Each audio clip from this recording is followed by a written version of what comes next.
కొన్ని విషయాలు సమాజంలో జరుగుతున్నటువంటి కొన్ని విషయాలు నాకు షాక్ లాగా అనిపిస్తాయి. అట్లా అనిపించిన కొన్ని సందర్భాలు ఏంటంటే అట్లాంటి సందర్భంలో నేను ఇప్పుడు రాజారాం గారు చెప్పినప్పుడు నేను పోస్ట్ పెట్టాను. నేను నవల మీద అయితే మాట్లాడాను, నేను చదవలేదు కాబట్టి. కానీ నాకు ఆ షాక్ కలిగించిన సందర్భాలు అంటాం కదా, అట్లాంటివి కొన్ని నేను పంచుకుంటాను. ఒకటి ఏంటంటే షార్మున్ రష్దీ మీద ఫత్వా విధించాడు.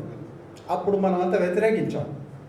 తస్లీమా నస్రీన్ మీద దాడి చేశారు, చాలా వ్యతిరేకించారు, దేశ బహిష్కరణ చేశారు, బాధపడ్డాం. ఈయనున్నారు కదా పూనాచి పెరుమాళ్ మురుగన్, నేను నా రచయిత చచ్చిపోయాడు అని చెప్పాడు ఆయన.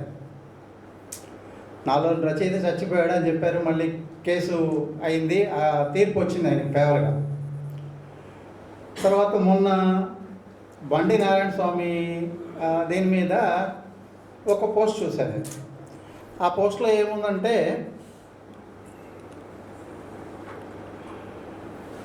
దళితులను హైందవీకరించే పన్నాగమా అని ఉంది. ఆ పోస్ట్ నేను చూశాను. చూసి ఏంది ఇట్లా బ్రాండ్ వేస్తున్నారు ఏంది అనిపించింది. పన్నాగం, రచయితకి ఏంది పన్నాగం? అంత కుట్ర చేస్తాడా రచయిత? రవికాంచని చోట కూడా కవిగాంచును అన్నారు. అంటే ఏంది? అడవులు కీకారణ్యాలు కాదు, అడవులు కీకారణ్యాలు రవి వెళ్తాడు అనుకున్నాం. మనిషి మెదళ్ళని పరిశోధించి మదించి మానవ స్వభావాల్ని రాస్తాడు రచయిత. అక్కడికి సూర్యుడు వెళ్ళలేడు. సుమారు ఒక 6 సంవత్సరాల కింద అనుకుంటాను, బండి నారాయణ స్వామి గారు ఒక ఇంటర్వ్యూ ఇచ్చాడు. అప్పుడు సప్తభూమి వచ్చింది మార్చిలోనే. చారిత్రక రచనల ఆవశ్యకతకి సంబంధించి అనుకుంటా అప్పుడు గుంటూరులో జరిగింది కార్యక్రమం. నాకు మొన్ననే రీసెంట్గా 3 రోజుల ముందు మెమరీలో కూడా వచ్చింది.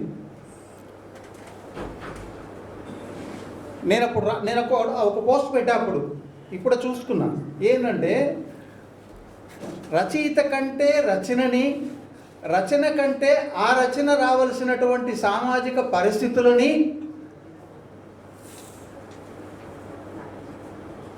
విపులంగా వివరించిన బండి నారాయణ స్వామి గారి ఇంటర్వ్యూ అని నేను డిస్క్రిప్షన్ ఇచ్చాను.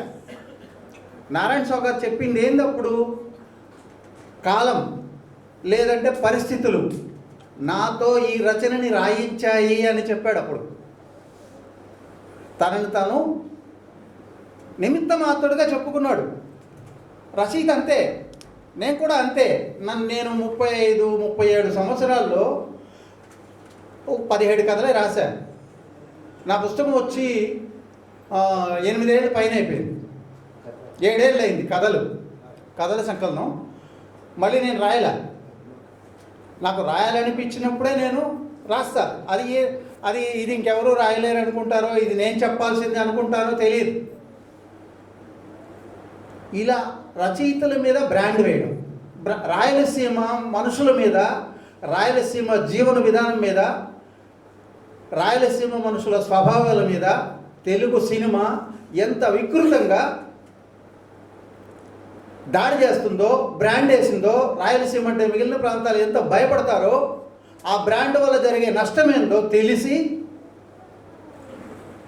రచయితలు కూడా బ్రాండ్ వేస్తారా? బ్రాండ్ అనేది చాలా డేంజర్. ఆ బ్రాండ్ వేస్తే చంపేస్తారు. చెప్తారు కదా, మనకి సామెత ఉంది, నువ్వు కుక్కను చంపాలనుకుంటే అది దానికి పిచ్చి కుక్క అని పేరు పెట్టండి. బ్రాండ్, మీరు రచనని విమర్శించండి. రచయితనే, ఏ రచయిత అయినా, అది ఏ మతానికి సపోర్ట్గా రాస్తారో, ఏ కులానికి సపోర్ట్గా రాస్తారో అది వేరే. ఆ రచయితకి అనిపిస్తుందండి, రాస్తాడు. పక్వాలు విధించడం, బ్రాండ్లు వేయడం. పుస్తకాలకు కూడా బ్రాండ్లు వేస్తారు.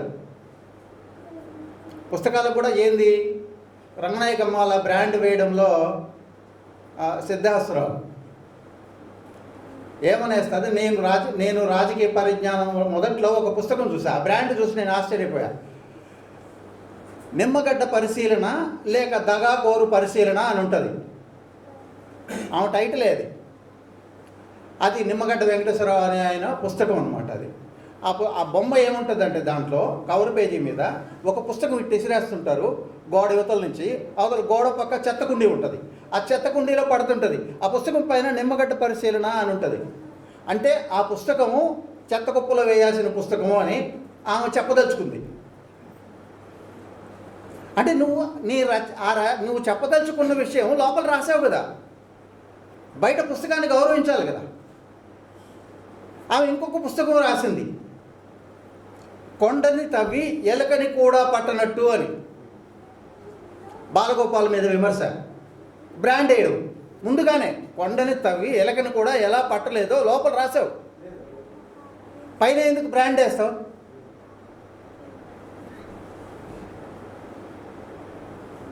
ఇంకొకటి కూడా ఉంది, అంబేద్కర్ చాలడు, బుద్ధుడు చాలడు, మార్క్స్ కావాలి అని. అంటే నీ పాఠకులని సాటిస్ఫై చేయడం కోసం, నీ భావాలకి అనుగుణమైన వాళ్ళకి అమ్ముకోవడం కోసం బ్రాండ్ వేస్తున్నావా?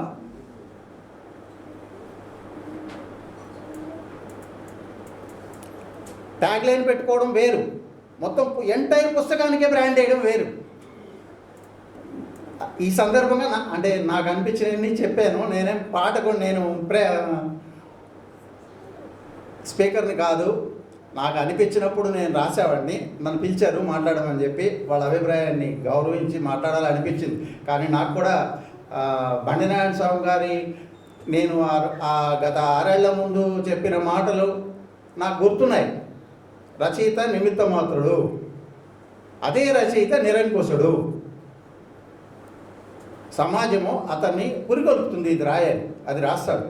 ఆ విషయాన్ని నారాయణ స్వామి గారు నమ్ముతున్నానని చెప్పాడు. నా స్వభావం కూడా అదే. నేను రచన రాసేది కూడా రాయాలనుకున్నప్పుడే రాస్తాను.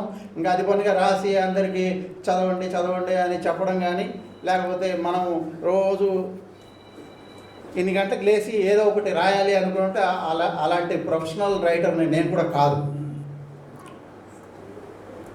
నాకు ఈ అవకాశం ఇచ్చినందుకు అందరికీ నేను మళ్ళీ కూడా చెప్తున్నా, బ్రాండ్ వేయద్దు రచయితకి. ఏం రాసినా సరే అతను రాస్తాడు, రచయిత రాయాలి కూడా.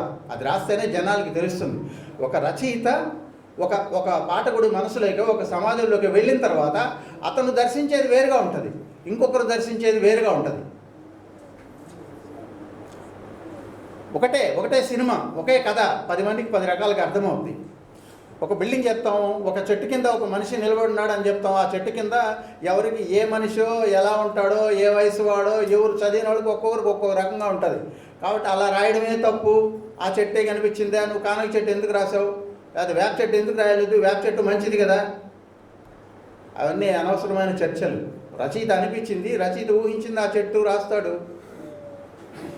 నువ్వేమన్నా చేసుకోవచ్చు. కానీ ఇది రచయిత కుట్ర, రచయిత పన్నాగం.